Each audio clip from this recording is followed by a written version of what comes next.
8:37. Vamos inmediatamente a nuestro panel de conversación, saludando a nuestra editora general Montserrat Rolano. Buenos días, Montserrat. Muy buenos días. Tenemos acá en el estudio a Beth Gerber. Bienvenida, Beth. Qué alegría verte. Lo mismo digo. Buenos días. Y tenemos también a través de la línea a John Enríquez. ¿Cómo estás, John? Bienvenido. Gracias por estar acá. Hola Pato, hola Monse, mucho gusto estar con ustedes hoy día y también a la profesora Gerber, un cordial saludo. Gracias, John, Beth, bienvenidos. ¿A usted le sorprendió lo del expresidente Frey ayer? Porque a mí en lo personal me sorprendió mucho, pero he leído y escuchado opiniones que plantean lo contrario, que no es que era esperable, pero fue un gesto que ni siquiera tuvo con Evelyn Matei, que eso yo creo que hubiera sido más esperable, ¿no? En este contexto, así como lo han hecho otros expresidentes, bueno, la presidenta Bachelet por razones obvias, ¿no? De su postulación también al cargo de Naciones Unidas, y el presidente Lagos, que también ha guardado silencio. Uno hubiera esperado quizás ahí un silencio, más allá que cada uno puede tener sus posiciones, sus sensibilidades, pero el gesto de recibirlo en su casa y luego esta declaración pública donde él afirma que hay coincidencias importantes, es una cuestión que generó mucha irritación, no solamente en el mundo demócrata cristiano, sino que también de la centroizquierda en su conjunto, ¿no? Hay que recordar que el Partido Comunista le dio su apoyo explícito en segunda vuelta al expresidente Frey en su momento. El 2009, claro. Así es. Y creo que la elección anterior también. Es que el 93 ganó en primera vuelta, Frey. Tienes toda la razón, tienes toda la razón. En la época en las que no había segundas vueltas. Sí, bueno, está eso, está el factor que probablemente es uno de los que más se le reprocha, de que su padre, Eduardo Frei Montalva, hay una investigación y hay teorías que ha sido sostenida por su hermana históricamente de que fue asesinado, que no fue una muerte por una enfermedad ahí en la clínica Santa María, asesinado por la dictadura que José Antonio Kast reivindica, ¿no? Está ese factor. Y el tema también del anticomunismo, hay una entrevista bien interesante a Víctor Maldonado en La Tercera, integrante de la Democracia Cristiana, que él le plantea una cierta contradicción de que Eduardo Frei reproche el comunismo en Chile, pero que tenga cierto favoritismo por el comunismo en China, donde él viaja constantemente, no ha tenido ahí algunos cargos, y bueno, cuando fue presidente él también lideró los tratados de libre comercio, en fin. ¿Cómo ves eso, Beth, este escenario de Eduardo Frei? Porque tiene como varias patitas, es un apoyo bien simbólico, ¿no? No es explícito hasta ahora, pero evidentemente se entiende que es así. Primero, no me sorprende como actitud de Eduardo Frei. No me sorprende como actitud y en su posición, que en realidad son bastante ambiguas las posiciones, creo, de Eduardo Frei, y se pueden adaptar, por decirlo de alguna manera, a las circunstancias. Sí me sorprende que sea así de público y que sea un personaje como ha señalado, como Kast, ¿no? Porque hay una diferencia entre mostrarse, digamos, dialogante con figuras como Piñera o como Matei y con Kast, y mostrar en este momento de la campaña apoyo a Kast. Ahora yo le veo tres aristas. Primero, me parece inaceptable desde el punto de vista de la figura política, lo representativo que es como expresidente y además como hijo de Frei Montalva. Inaceptable.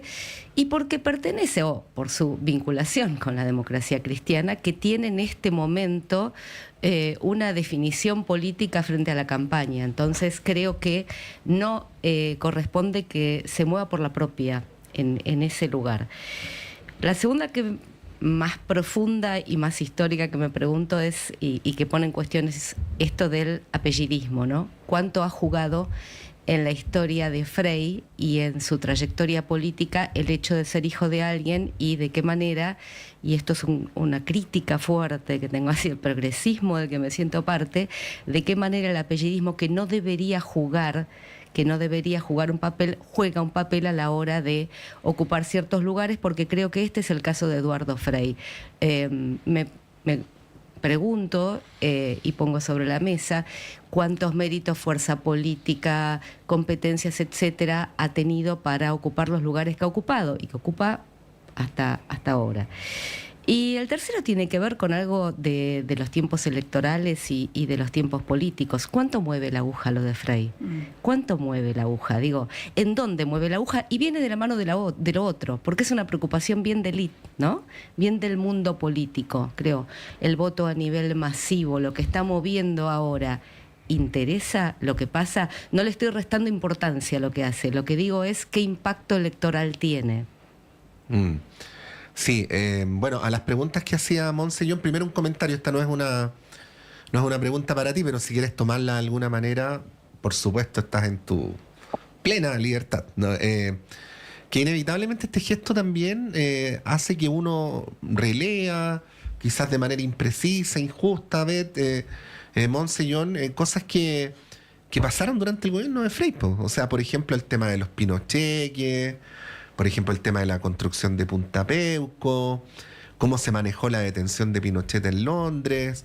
Sé que eso ocurrió hace mucho tiempo, pero cuando pasan estos hitos tan significativos de gran peso simbólico, eso de alguna manera también genera efectos en la lectura para atrás, ¿no? De la trayectoria de los dirigentes. Ahora, volviendo al gesto mismo, a lo que ya decía Montserrat y Beth, John, hay algo que a mí me llama especialmente la atención, y que es que en esta segunda vuelta, donde según las encuestas hay una ventaja entre uno y otro, como que tampoco había necesidad de tomar definiciones, digo, para incidir en un resultado, ¿no?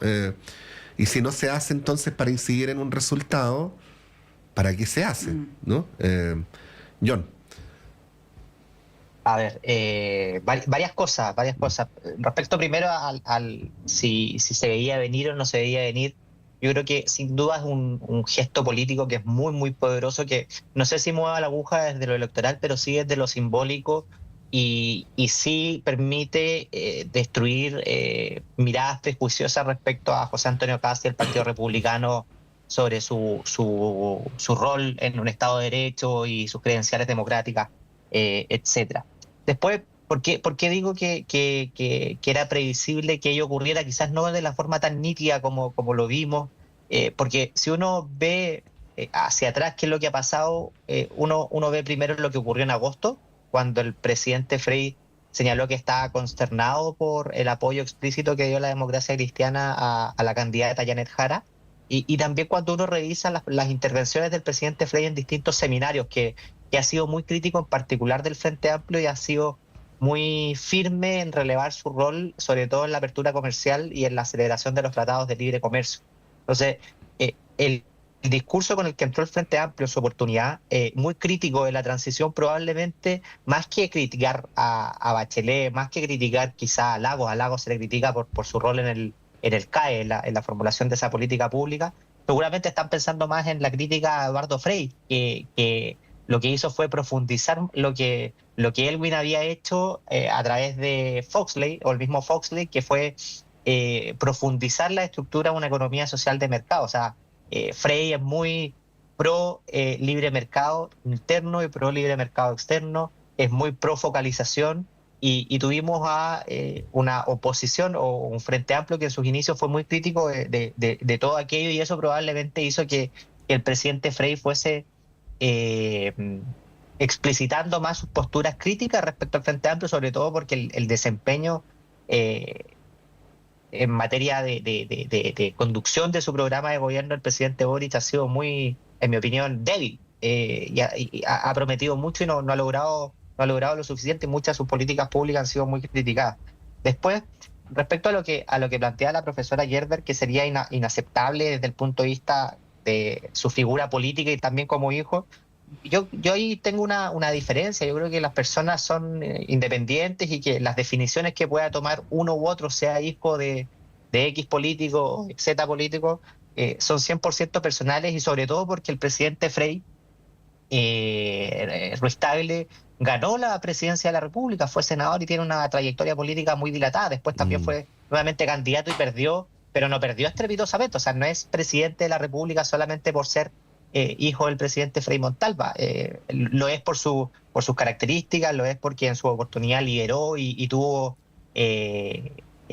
otros candidatos que eran igualmente competitivos y logró imponerse en la democracia cristiana, que en ese momento era el partido más importante de su coalición, y después en la izquierda propiamente tal. Y después, respecto a si mueve la aguja o no, algo ya comenté. Yo creo que desde el punto de vista del votante indeciso, no necesariamente va a generar un cambio en la apertura, pero sí yo creo que va a generar un cambio en la centroizquierda y en el mundo de centro, respecto a que va a compartir mucho el tono y el mensaje del presidente Frei. Y si había necesidad o no de hacerlo, bueno, el presidente Frei es libre de manifestar sus apoyos. Ellos reciben invitaciones todo el tiempo, y ya con personas de dilatada trayectoria saben que lo que van a decir va a tener cierto eco en la opinión pública, cuándo lo dicen, cómo lo dicen, y probablemente fue fruto de una reflexión mucho más profunda, que yo creo que es el caso, que fueron muchos años de ser crítico de lo que ha hecho el Frente Amplio, de la apertura en su origen de la nueva mayoría y la inclusión del Partido Comunista. Y además, a propósito del rol del hijo, o sea, como que esto fuese un desaire del presidente Frei Montalva, no hay que olvidar tampoco que el presidente Frei Montalva, que si bien impulsó una reforma agraria tímida en relación a la que impulsó el presidente Allende en su oportunidad, fue muy crítico de la unidad popular. Y la democracia cristiana jugó un rol súper importante en ese periodo histórico, y Frei Montalva era un opositor a Salvador Allende. Entonces, ¿y por qué era opositor? No era ni siquiera por una definición de política pública o de si fueron políticas públicas de shock o gradualistas, sino que era una cuestión más de conceptual, de principios, que él consideraba que la democracia cristiana, y en particular el humanismo cristiano, las bases sobre las que se sustentaban, eran completamente incompatibles con las que planteaba la izquierda, que tenía un tinte más marxista, de lucha de clases, y que era encarnado justamente el gobierno de la Unidad Popular. Sí, ahí, Beth, bueno, dos preguntas en una. Lo primero, a propósito de lo último que dice John, y viendo los programas presidenciales, sacando a la militancia incluso de lado, yo ahí me hice apoyar por nuestra amiga la inteligencia artificial para hacer una comparativa de los programas, y la verdad es que el de Janet Jara es bastante conservador respecto de lo que hay, no ofrece, y quizá eso es un problema también, ¿no? No ofrece cambios sustantivos. Hay algunos que dicen que el programa de Patricio Elwin era más rupturista que el de Janet Jara. Si uno ve lo que propone como propuesta país, Janet Jara es mucho más conservadora que José Antonio Kast, que propone cambios radicales, ¿no? Entonces, claro, esto de irse por la alternativa más radical pareciera ser en este caso no Janet Jara, o la más como disruptiva. Eso por un lado. Y lo otro, traigo un comentario que hacía ayer Gonzalo Miller acá en la radio, en Política en Vivo, que estuvo, y él calificaba como positivo estos acercamientos que está teniendo José Antonio Kast, porque lo decía, lo estoy parafraseando, ¿no? Como que aprendió la lección del proceso anterior, de la elección anterior, y se está acercando hacia el centro, y él une este gesto de Eduardo Frei Ruiz-Tagle con el de los Piñera Morel, con el de Demócratas, que también se juntó, creo que fue ayer o antes de ayer, un acercamiento hacia el centro. Y ahí, bueno, también surge la pregunta si efectivamente es posible que José Antonio Kast pueda acercarse hacia el centro con las posiciones que él tiene. Bueno, primero, una aclaración que me parece importantísima. Bajo ningún punto de vista yo creo que los hijos tienen que, ni son responsables, ni tienen necesariamente que adherir, esto por lo que me señaló John, a la trayectoria de los padres. O sea, incluso en alguien con quien yo no comulgo en absoluto, como José Antonio Kast, no estoy de acuerdo con los señalamientos que se le hacen respecto de el pasado próximo, digo, al nacionalsocialismo de sus antepasados. No estoy de acuerdo. No me parece que sea responsable de eso y que haya que sacar esto al pizarrón. Del mismo modo, creo que por supuesto que Eduardo Frei es absolutamente, responsable de sus actos y no necesariamente debe coincidir con todo aquel legado que le haya dejado ideológicamente su padre. A lo que sí voy es que el lugar que tiene y que ha tenido se debe fundamentalmente a su apellido. A eso voy. No ha tenido en general una construcción político-ideológica propia. No la ha tenido. Claro, podemos repasar su historia como presidente, podemos repasar su historia después, es embajador plenipotenciario frente a Asia-Pacífico desde 1900, miren a dónde me lleva los actos fallidos, desde el 2014. Pero esto tiene que ver con su apellido. Esto para mí básicamente tiene que ver con su apellido, de quién es hijo, etcétera. A ver, como para decirlo más directamente, lo que tú estás diciendo, Beth, es que si Eduardo Frei se hubiera llamado a Patricio López, no hubiera sido jamás presidente de la República. Yo ¿Eso es lo que estás diciendo? no quiero ser cruel, pero sí, Patricio. Sí. Patricio López. Sí. Es probable que no. Yo creo que tiene que ver fundamentalmente con que, y me parece incontrastable, con que es Eduardo Frei. Que mueva la aguja electoral en la izquierda porque crean que por esto la izquierda o la centroizquierda se tiene que hacer idea. La verdad que no, porque hace rato que no es un referente político, no lo es, no es un referente político, no se está moviendo ni en el Frente Amplio, ni en el socialismo democrático, ni incluso en su partido, no está llevando esto, pero por supuesto tiene la relevancia que tiene un expresidente o expresidenta en Chile, es un expresidente, esto sin duda, entonces desde ahí es muy importante. Y con respecto a los programas y los acercamientos de Kast, la verdad es que lamentablemente los programas importan cada vez menos, las elecciones se están jugando en el territorio de las percepciones, de las emociones. Ahora, los movimientos, creo, de José Antonio Kast tienen que ver, con acercarse a la familia Piñera Morel, etcétera, tienen que ver también con que cómo ha quedado RN y la UDI tras esta elección. Herida, algunos dicen herida de muerte, no creo, son partidos con su historia, con su tradición, pero me parece importante de cara, seguramente, y desde lo estratégico, de cara al gobierno que se viene y de cara también a lo que sucede en el Congreso, que de ninguna manera la tiene fácil un posible gobierno de José Antonio Kast, tiene que construir también allí acuerdos y tiene que ir pensando en esto, porque dado que no cuenta con mayorías propias, dado las señales que estaría dando el Partido de la Gente, no está tampoco fácil, por más que ganara una elección presidencial, no está fácil el gobierno que pueda llevar adelante. Entonces, estas señales me parecen, en todo caso, inteligentes. Sí, un tema, John, es qué hace la democracia cristiana con Frei ahora, ¿no? Para todo partido, como dice Beth, es muy importante entre sus activos históricos, simbólicos, decir que tuviste expresidentes de la República, por eso no se estila expulsar del partido a un expresidente, así como lo hizo el MAS con Lucho Arce en Bolivia, ¿no? Pero claro, si uno ve lo que ha ocurrido con Frei, para no irme más atrás en los últimos 4 años, para septiembre del 2022 la democracia cristiana acordó votar a prueba. Frei votó en contra, lo anunció públicamente, o sea, votó rechazo. El 2023 la democracia cristiana adoptó votar en contra. Frei anunció públicamente que iba a votar a favor, ¿no? Ya las críticas al gobierno uno lo podría liberar en el sentido de que la democracia cristiana no ha sido parte de este gobierno, pero ocurre ahí algo que es interesante, porque el gesto de Frei coincide con un momento en el que todos pensábamos que la democracia cristiana caminaba a su desaparición por inercia, y sin embargo tuvo un muy buen resultado electoral, en comparación con el pasado, que lo reposiciona como un actor, ¿no? Bueno, ¿cómo ves ese dilema? Porque se ve que el partido en los últimos años le ha hecho el quite a entrar en una confrontación directa, pero Frei en los pronunciamientos importantes viene señalando de manera pública y explícita lo contrario del partido consecutivamente, ¿no? Sí. A ver, muy brevemente, antes de abordar tu pregunta, Patricio, yo creo que el presidente Frei sí es un referente político y hoy día sigue siéndolo.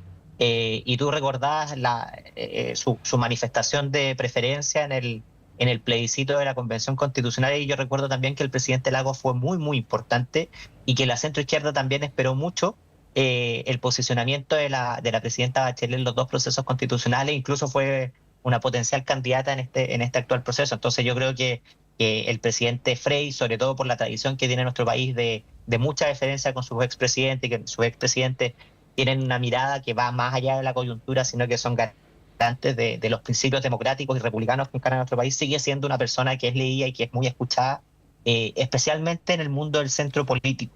Pero bueno, dicho eso, respecto a la situación actual de la democracia cristiana, tú lo decías, Pato, muy bien, que el desempeño en la última elección parlamentaria fue mucho mejor del que se esperaba, pero desde el punto de vista intelectual y desde el punto de vista de la influencia política, yo creo que la democracia cristiana no es influyente hoy día. Es más bien un partido que puede obtener ciertos escaños, pero por lo menos por el perfil de los diputados que fueron electos, no creo que ninguno de ellos, puede que me equivoque, vaya a ejercer un rol de liderazgo y de conducción respecto al relato que tiene que tener la centroizquierda en una eventual oposición al gobierno de José Antonio Kast o quien sea que gane la elección presidencial. Yo lo veo como un partido que hace mucho tiempo perdió su relato, su proyecto país hoy día es muy difuso, es muy difícil de explicar, o ellos tienen mucha dificultad en explicar de qué es lo que le proponen al país que sea diferente a lo que pueda proponer eventualmente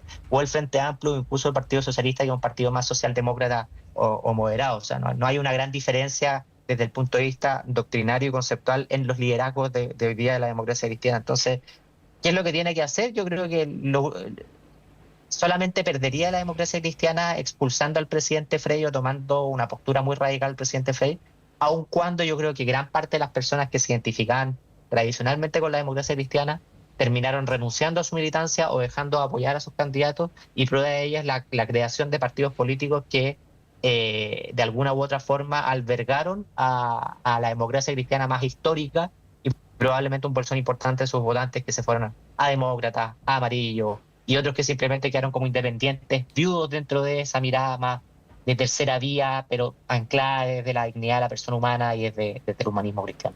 Sí, respecto de eso, nos tenemos que ir a la pausa, pero lo podemos retomar esto a la vuelta de todas maneras. Hay que recordar que tanto demócratas como amarillos, que no han tenido un desempeño electoral muy exitoso, lo voy a decir de esa manera, van a quedar disueltos en algunas semanas más. Por lo tanto, claro, ahí uno dice, compara el desempeño, como dice Patricio, de la democracia cristiana versus estos otros partidos. Y segundo, que ayer una entrevista bien interesante de Ignacio Walker en El Mostrador, que él también renunció a la democracia cristiana. No recuerdo si después se fue a Amarillo, renunció de ahí, pero bueno, es un ex militante bien emblemático, que ha sido, bueno, ex ministro, ex senador, en fin. Ex ministro, no, pues ha sido ex senador. Y ministro también, sí, fue canciller. Fue canciller, pues tienes toda la razón. Ya. Él dice que... no, parece que no ha renunciado al partido, Monse. Parece. Lo vamos a aclarar. Vamos a chequear, porque estamos muy errando mucho en los datos. Dice que está lleno de huellas digitales de cómo Kast comulga con ideas de ultraderecha. Y se refiere a que ha escondido temas, lo dice así textual, que, por ejemplo, sus vínculos con líderes de la ultraderecha mundial, como Orbán, Le Pen, Bolsonaro, Trump, en fin, habla de la agenda valórica. Es una entrevista interesante que pueden revisar ahí en el Mostrador, y es una posición de alguien que es de centro. Él se califica, dice que está al centro de la centroizquierda, una vez cuando lo entrevistamos acá, y que tiene una posición muy crítica de José Antonio Kast. Lo dejo ahí para que lo retomemos a la pausa, y también la pregunta sobre eventualmente cómo gobernaría José Antonio Kast, porque hay algunas señales que en contraposición a lo que estamos conversando ahora son complejas para él. Lo decía Cristóbal Velorio hace un rato acá en la radio, la posibilidad de que el PDG sea opositor al futuro gobierno de Kast es alta. La posibilidad de que Johannes Kaiser y su partido sean opositores también es alta, ¿no? Por ejemplo, ayer en el programa Bad Boys del Partido de la Gente, Franco Parisi fue muy crítico con José Antonio Kast y dijo, voy a citar textual, ¿cómo le podéis decir que no a don Francisco? ¿no? A raíz de esta negativa de asistir a programas y debates. Se le viene difícil, en todo caso, en el escenario de que José Antonio Kast llegue a la moneda. Podemos hablar de eso a la vuelta de la pausa porque son las 9:03. Tenemos que hacer un breve corte y regresamos en unos minutos.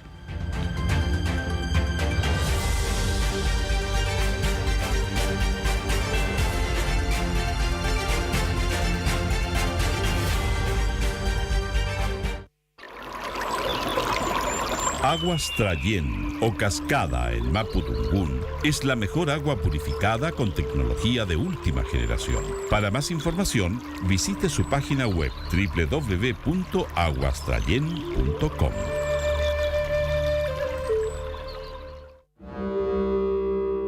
Hola, soy Alessandra Buroto y junto al equipo de Travesías, Arte y Política te queremos invitar a sintonizarnos cada jueves a las 5 de la tarde por el 102.5 de Radio Universidad de Chile.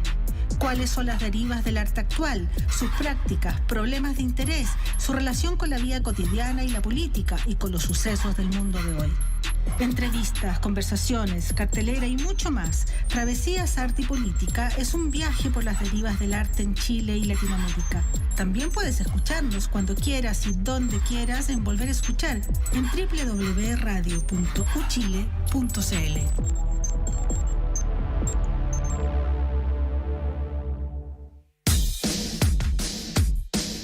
Hola, soy Hernán Zúñiga y los quiero invitar para que escuchen el Zócalo Nacional desde el 21 de marzo de 1999, luchando por la defensa y difusión de la producción musical de nuestro país. La cita es para los días jueves y viernes a partir de las 21 horas acá en Radio Universidad de Chile. Puede escuchar a través del 102.5 o en radio.chile.cl.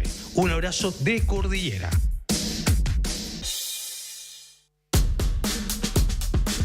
¿Te gusta contar historias? En IFACES te estamos esperando. Somos el Festival Internacional de Ciencias, Educación y Salud IFACES 2025 que organizan las facultades de Medicina, Odontología y Comunicación e Imagen de la Universidad de Chile. Y te estamos esperando para compartir tu mirada sobre la salud, atención en salud, biodiversidad y mucho más. Que no te lo cuenten. Cuéntalo tú. Convocatoria abierta hasta el 30 de noviembre. Revisa las bases, masterclass y mucho más en festivalifaces.cl, YouTube y redes sociales. Radio Universidad de Chile, 102.5 en la banda de frecuencia modulada, te invita a escuchar Caleidoscopio de la Salud. Del Departamento de Enfermería de la Universidad de Chile, un programa que respeta la autonomía y apoya la decisión informada de las personas frente al cuidado de su salud y la de otros.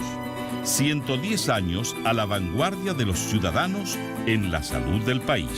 Caleidoscopio de la Salud, todos los sábados a las 12 horas. En la sala de clases, mis compañeros y yo descubrimos talentos, construimos nuestro proyecto de vida y empezamos a transformar nuestro futuro. Gracias a todos quienes nos entregaron educación de calidad. Hoy soy ingeniera en telecomunicaciones y especialista en inteligencia y ciberseguridad. Gracias a mi colegio cumplí mi sueño. 12 colegios, 14.500 estudiantes, 1.600 educadores. Fundación Belén Educa, 25 años cumpliendo sueños.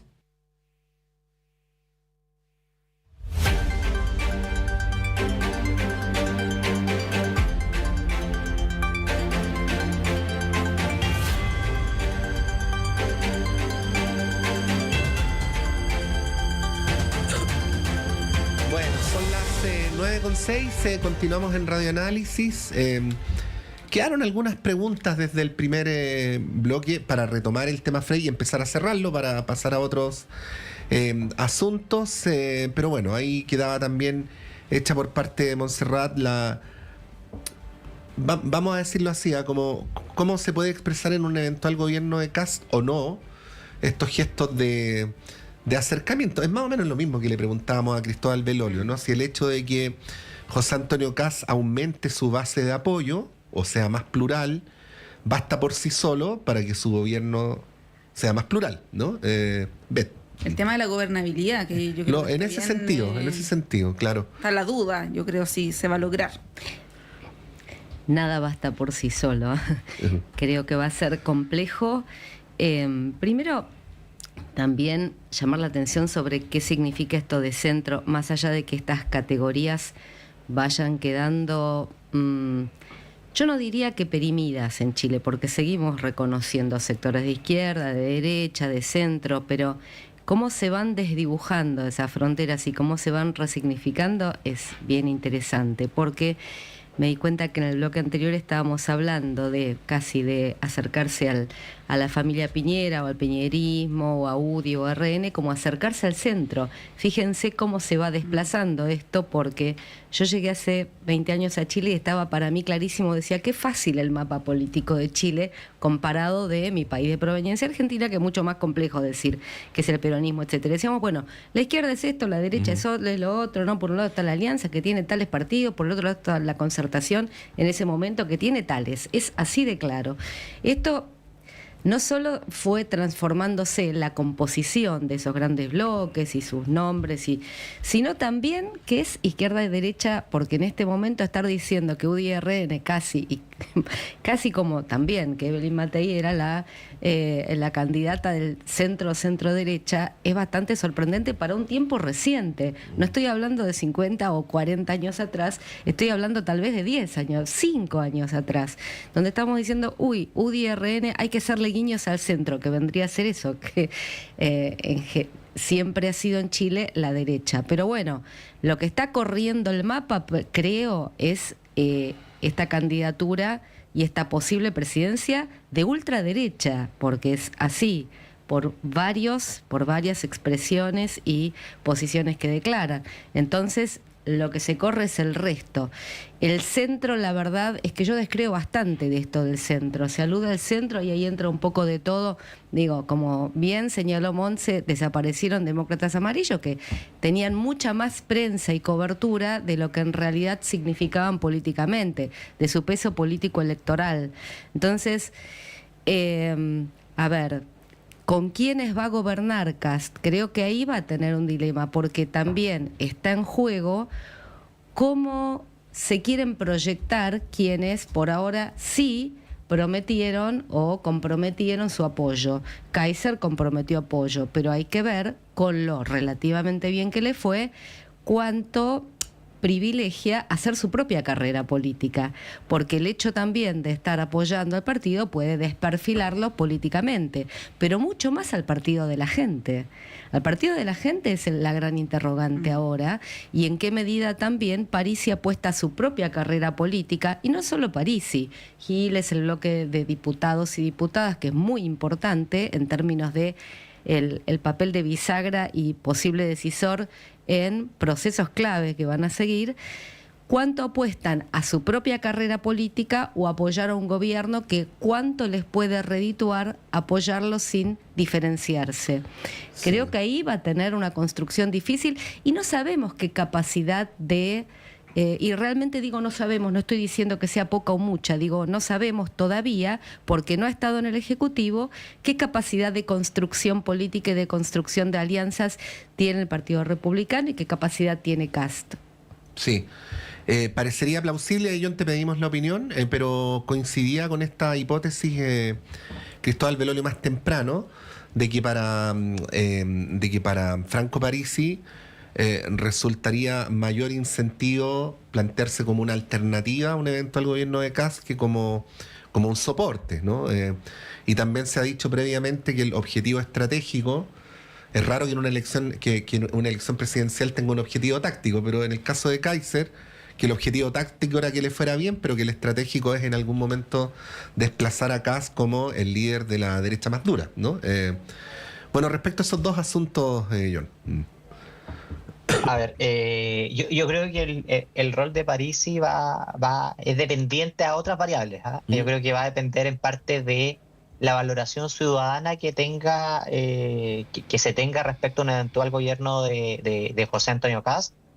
Si los niveles de popularidad de José Antonio Kast se mantienen altos, superior a un 35-40%, va a ser difícil para para París ir en contra de proyectos que puedan ser considerados populares. Y por eso José Antonio Kast tiene el desafío de materializar su discurso de emergencia en una serie de iniciativas legislativas, reglamentarias o de políticas públicas que logren permear en el ambiente ciudadano, o sea, que logren generar cambios en la percepción respecto a cómo se están abordando ciertas materias que son cruciales para el país. Si la ciudadanía logra ver esos cambios y se siente identificada con la naturaleza de los cambios, yo creo que para París iba a ser bien difícil no apoyar ese tipo de propuestas o no apoyar las iniciativas que plantea José Antonio Kast. Entonces, ahí hay un debate respecto a si la eventual luna de miel va a ser cortita o va a ser más larga. Y yo creo que es probablemente el mayor desafío que tiene José Antonio Kast de ver con qué fichas o con qué propuestas va a tratar de entrar en los primeros 90 días. Entiendo que están trabajando en eso, en un plan 90 días, etcétera, y sobre todo en la valoración que pueda tener la ciudadanía respecto a esas propuestas, porque probablemente la oposición sea cautelosa para no mostrarse como una oposición obstruccionista, sobre todo si es que José Antonio Kast tiene una diferencia muy, muy importante a Janet Jara en la segunda vuelta. No es trivial ganar 52-48 que ganar 58-42. Es mucha la diferencia, y por lo mismo yo creo que la oposición va a estar muy atenta a, si es que llega a ganar José Antonio Kast, en cuanto va a ser la diferencia definitiva. Y también yo creo que el cómo le vaya a Kast y la gobernabilidad de los próximos 4 años va a depender también del rol de la izquierda y de la centroizquierda. O sea, si va a ser una oposición tan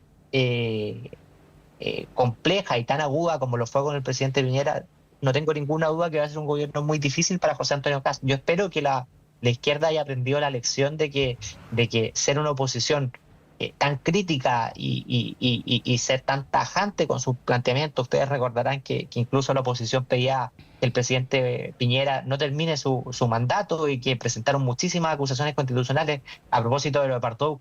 Incluso el ministro Mañalich, después de haber dejado su cargo, y que fue muy crítico del manejo de la pandemia, que después nos dimos cuenta que si algo nos podemos estar orgullosos como país es lo bien que se hizo en la pandemia, los esfuerzos gubernamentales. Ahí obviamente el eventual gobierno de José Antonio Kast va a tener problemas. Entonces son muchas interrogantes, y bueno, desde luego obviamente en la derecha José Antonio Kast va a tener el desafío de encontrar, creo yo, un ministro express que sea muy empoderado y que sepa entender a los distintos mundos que cohabitan en la derecha, y también un ministro del Interior que desde el punto de vista político pueda pasar del relato comunicacional, que es muy útil y ha sido muy eficaz, y eso nadie lo ha podido desmentir, que desde el punto de vista de la instalación de los mensajes ha sido muy útil, a la creación de un relato que vaya más allá de lo meramente coyuntural, y que le permita avanzar en las soluciones de emergencia que él ha planteado, pero también en los cambios más estructurales, que son seguramente aquellos que más anticuerpos podrían generar. Porque creo que es súper interesante ver lo que ocurrió en Argentina. Argentina está en otra situación completamente distinta, que tenían un problema fiscal muy, muy potente, pero el PRO y sectores también de la centroizquierda entendieron que Argentina estaba en un momento muy, muy importante, y en cierta forma acompañaron el proceso de reducción del déficit fiscal, que era la principal bandera de lucha de Milei.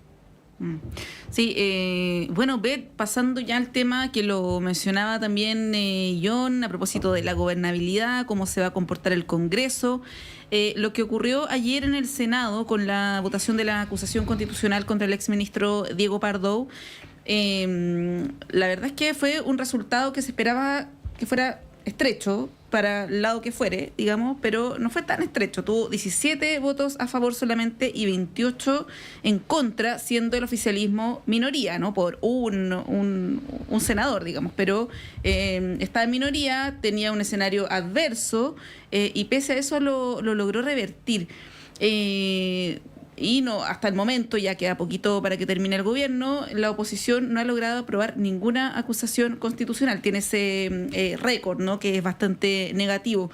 ¿Cómo ves lo que ocurrió ayer en el Senado desde el punto de vista que tú quieras abordarlo? No sé, ahí, bueno, John, quizás tú después puedes entregar una opinión más jurídica, que fueron los argumentos que primaron ayer también harto en el Senado.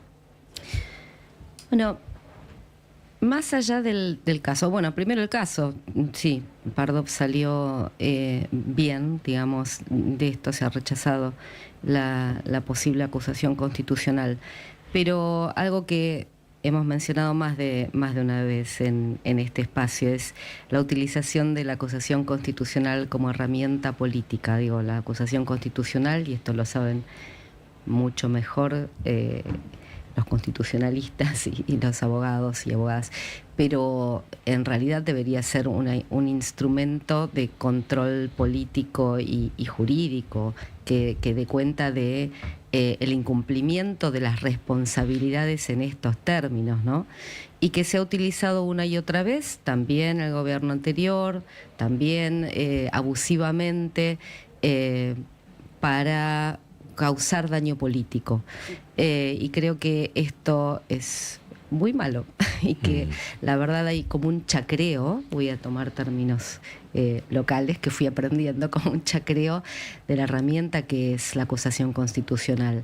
Y lo que espero sí es que, bueno, se tome como debe tomarse, ¿no? Como una herramienta de control de la responsabilidad política y jurídica frente a los mandatos de la Constitución, y no como un instrumento, como un arma que puede producir daño político en el sector que sea.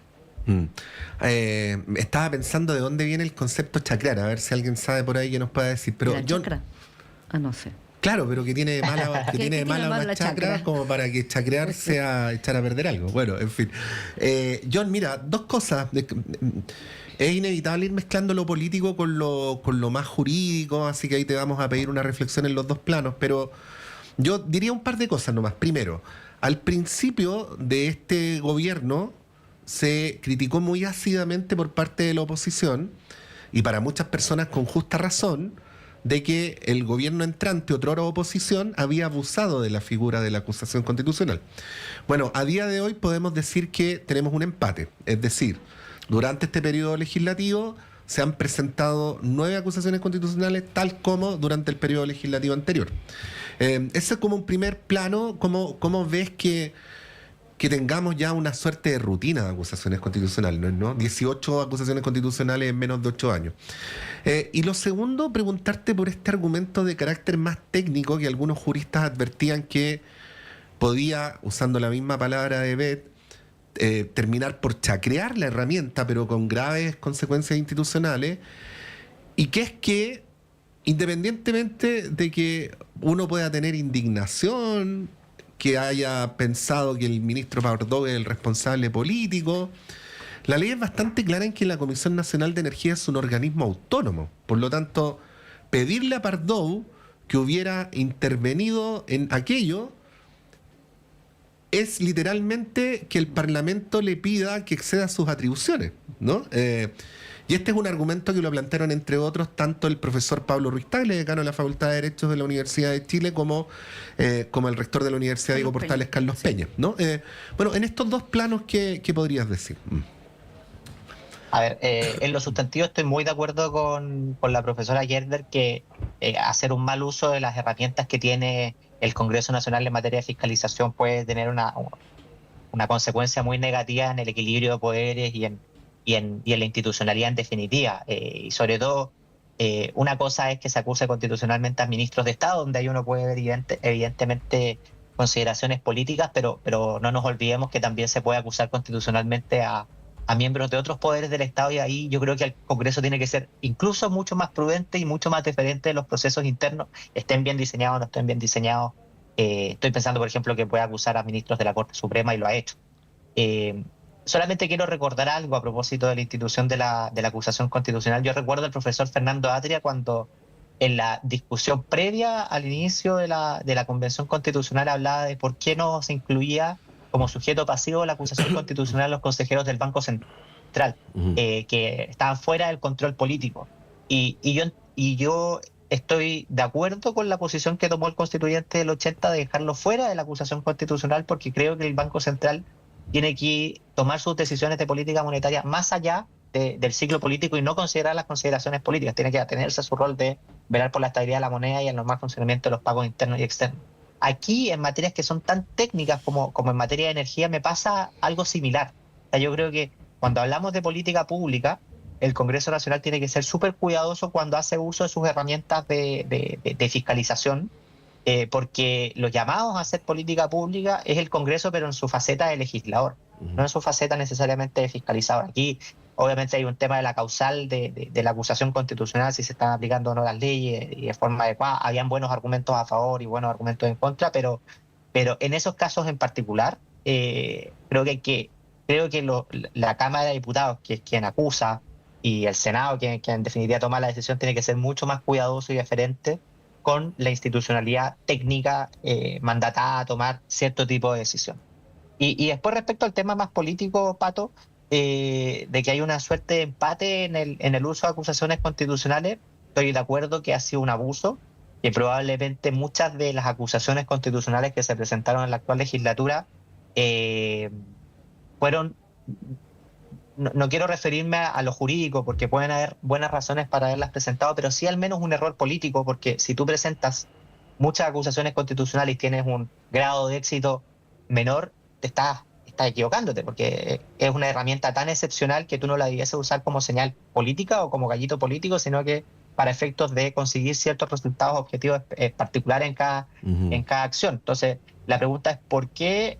Creo yo y no tengo necesariamente la respuesta de por qué esta legislatura y la legislatura anterior han hecho un uso tan intenso del mecanismo de acusación constitucional, y yo creo, o es una hipótesis simplemente, que es una consecuencia de lo fragmentado que está el sistema político y de lo difícil que es para los presidentes de la República conducir presidencia y llevar a buen puerto sus programas de gobierno, y una suerte de dificultad de nuestro sistema político de canalizar las distintas demandas ciudadanas, y lo mucho que reditúa, creo yo, es el tener este carácter fiscalizador, o sea, la indignación como motor.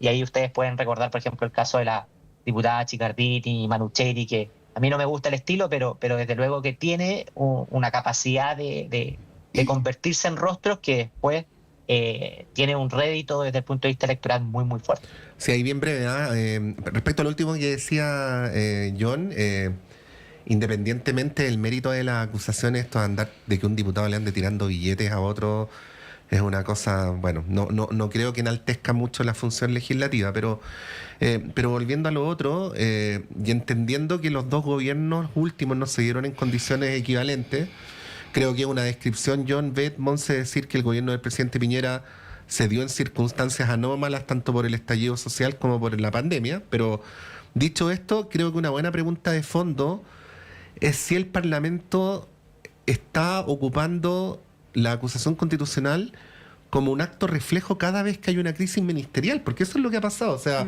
cuando ocurre una crisis grave en algún ministerio, automáticamente acusación constitucional. Y es evidente que una cosa no tiene que ver con la otra, ¿no? Lo que uno se pregunta es si el Parlamento en su conjunto podrá hacer los aprendizajes. No voy a entrar por de pronto en juicios de valor sobre cómo se viene el Parlamento siguiente, pero dejo ahí la pregunta en el aire, ¿no? Sí, pues hay que mencionar No, muy cortito, no. John, que la acusación constitucional es una herramienta de última ratio, por lo tanto se debieran agotar todas las instancias, entre ellas la interpelación, que se ha ocupado muy poco en esta legislatura, y varias de las acusaciones constitucionales han sido presentadas por el Partido Republicano, que no han tenido apoyo incluso en el propio sector de la derecha, con desmarques ahí en Chile Vamos. Y solamente mencionar para cerrar que el exministro Diego Pardo, en una entrevista radial esta mañana, hace una reflexión. Dice que que su sector, el Frente Amplio, contribuyó a la instrumentalización de las acusaciones constitucionales, y que hay una reflexión, como con una mirada más autocrítica de lo que ocurrió en el gobierno anterior. Sí, entiendo que John y Beth querían hacer comentarios breves antes de cerrar. John.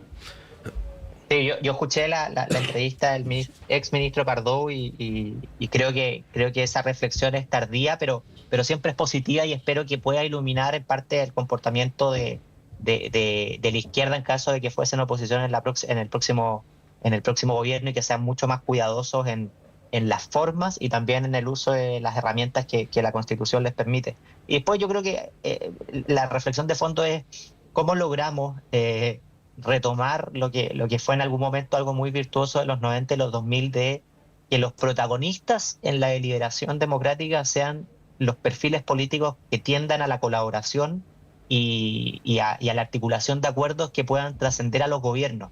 Hoy día los líderes políticos, o los que tienen mayor influencia en los medios y también en las redes sociales, son los líderes fiscalizadores.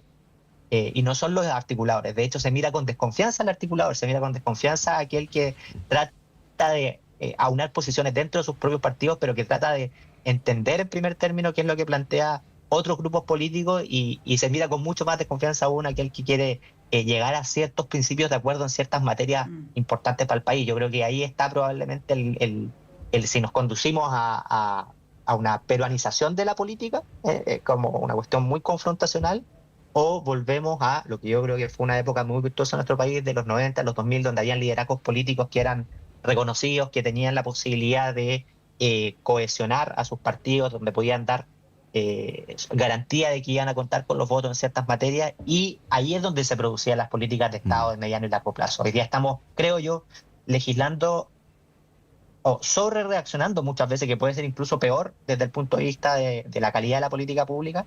Estamos legislando por reacción y no con mirada de Estado más de largo plazo. Beth Gerber. Sí, yo coincido con John en que se actúa en gran medida por reacción, pero también, por reacción, y que falta, y ojalá avanzáramos hacia construcciones políticas más basadas en el diálogo, en la conversación y en definitiva el bien común. Pero esta cuestión de la reacción y de la puesta en escena creo que tiene que ver con los tiempos políticos, ¿no?, que corren, y la instalación de agenda, que va mucho más por el efectismo, por la escenificación, por el relato, por qué es lo que se percibe, y por, ya lo dijo medio mundo, qué es lo que es la percepción y la emoción, que por los hechos y lo que sucede. En realidad importa más el cómo y que el qué.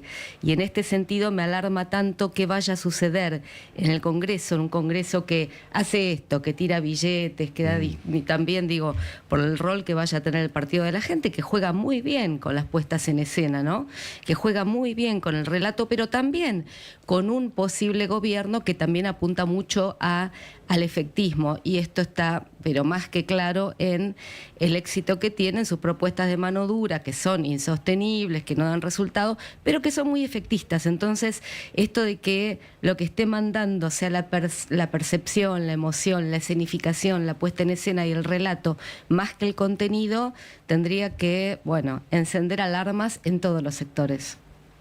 Totalmente, bien preocupante eso, y nosotros yo creo que nos sumamos todos a esa preocupación. Tenemos que despedir este bloque. Beth Gerber, como siempre, muchas gracias por acompañarnos esta mañana. Y John Enríquez, también un abrazo ahí a la distancia, que estés muy bien. Muchísimas gracias a ustedes, que tengan un muy lindo miércoles, que está medio nublado. Y un buen fin de semana también. Y cuando puedas, vente para acá, John, para que aquí lo compartamos un cafecito en el estudio. Eso. Nos vamos porque, Monse, a la vuelta, Claudio Medrano va a tener una muy interesante conversación con Raúl Sor para analizar lo que está pasando en Venezuela y en la relación con Estados Unidos, que es un momento especialmente delicado en el continente. Bien, nos vamos, son las 9:31, hacemos un breve corte y a la vuelta está Claudio Medrano con ustedes y esta entrevista que anunciaba Pato.